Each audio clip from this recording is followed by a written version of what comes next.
Hello বন্ধুরা, আমি অনিতার হাতের রান্নাঘরে আমি আজকে একটা চিংড়ি মাছের মালাইকারি রেসিপি নিয়ে আপনাদের সামনে হাজির হয়েছি।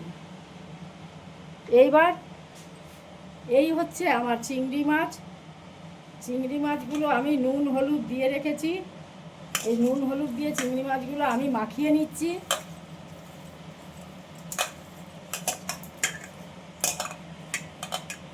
এই হচ্ছে আমার চিংড়ি মাছ, এই হচ্ছে লবণ, এই হচ্ছে হলুদ,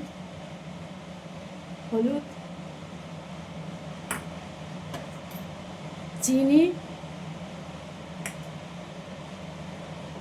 এখানে একটা সর্ষে আর পোস্ত কাঁচা লঙ্কা দিয়ে পেস্ট করা,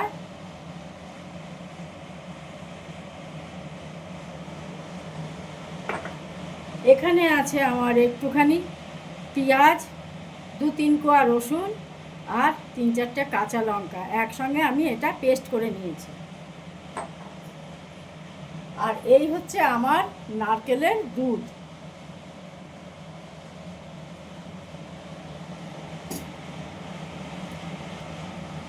চলুন তাহলে এবার রান্নাটা আমরা শুরু করি।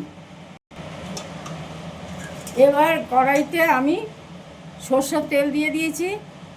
এবার গ্যাসটাকে আমি অন করে বাড়িয়ে নিলাম। এইবার আমি চিংড়ি মাছগুলো হালকা একটু অল্প করে সাঁতলে নেব, বেশি ভাজবো না, একদম হালকা সাঁতলানো।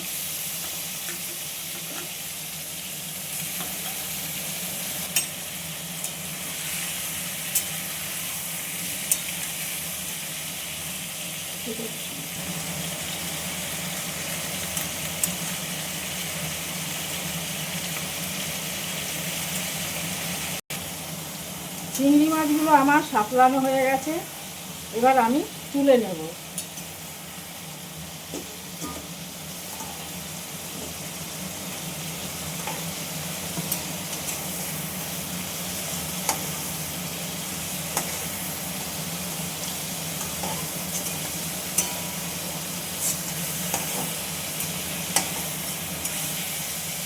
এবার কড়াইটা আমি ওই যে পেঁয়াজ কাঁচা লঙ্কা আর 2 কোয়া রসুন দিয়ে যে একটা পেস্ট বানিয়ে রেখেছিলাম, এই পেস্টটা দিয়ে দিলাম।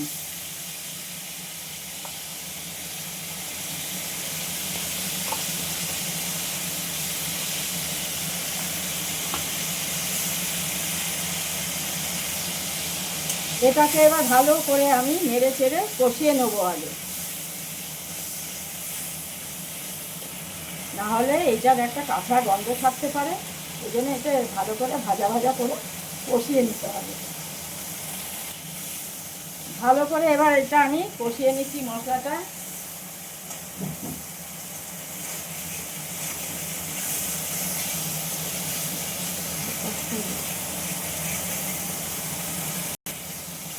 এটার বেশ একটু কষে তেল ছেড়ে এসছে।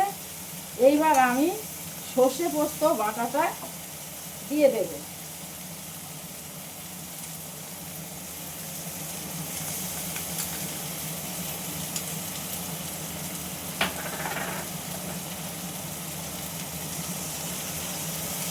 এটাকেও বেশ করে আমি একটু নেড়ে চেড়ে নিই। চিংড়ি মাছের রেসিপিটা আপনারা একবার বানিয়ে দেখবেন, আমার মতো করে এই ছোট্ট প্রসেসে দেখবেন, রান্না করে খেতে এটা খুব সুন্দর লাগে। এখানে আমি এবার লবণ অ্যাড করছি, আপনারা আপনাদের মতো লবণ দিয়ে নেবেন।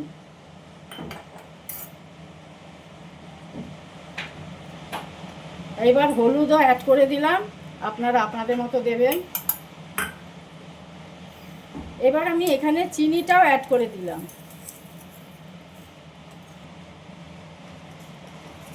এইবার এটা আমি ভালো করে সুন্দর করে নাড়িয়ে নিচ্ছি।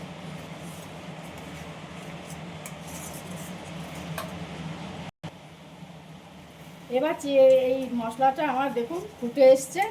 এবার আমি এর মধ্যে চিংড়ি মাছটা অ্যাড করে দেবো।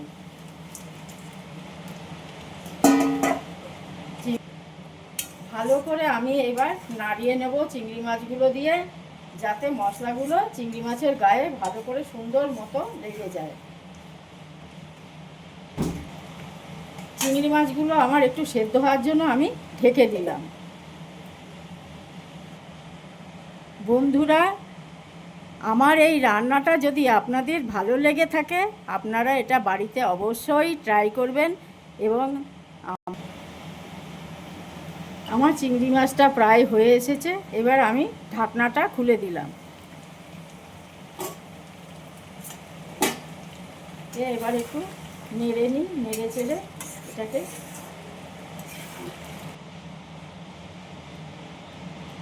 এটার মধ্যে যে নারকেলের দুধটা আপনাদের দেখিয়েছিলাম, এটা আমি এবার এখানে অ্যাড করে দেব।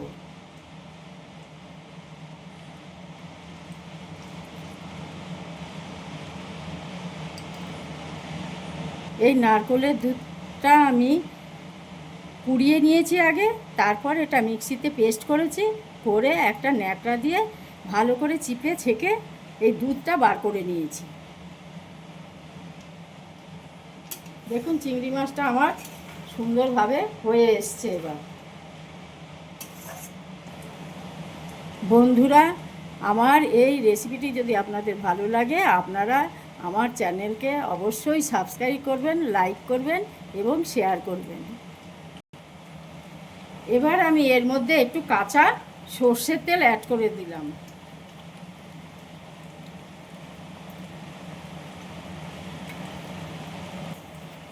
সর্ষের তেলে ঝাঁঝ ছাড়া চিংড়ি মাছের মালাইকারি কখনোই হয় না। বেশ একটু ঝাঁঝ ঝাঁঝ হবে, তবে চিংড়ি মাছটা আপনাদের ভালো লাগবে খেতে। আমার এই চিংড়ি মাছের মালাইকারিটি তৈরি হয়ে গেছে, এবার এটা আমি নামিয়ে নেব। তৈরি হয়ে গেছে আমার এই চিংড়ি মাছের মালাইকারি। এবার এটার মধ্যে আমি দুটো কাঁচা লঙ্কা দিয়ে একটু গার্নিশ করে নিলাম। আপনারা এই চিংড়ি মাছের মালাইকারিটি বানান বাড়িতে, এবং আপনারা খেয়ে তারপর আমার কমেন্ট বক্সে আমাকে জানান। আজকের জন্য এখানেই, আবার দেখা হবে আপনাদের সঙ্গে আমার নেক্সট ভিডিওতে। ধন্যবাদ।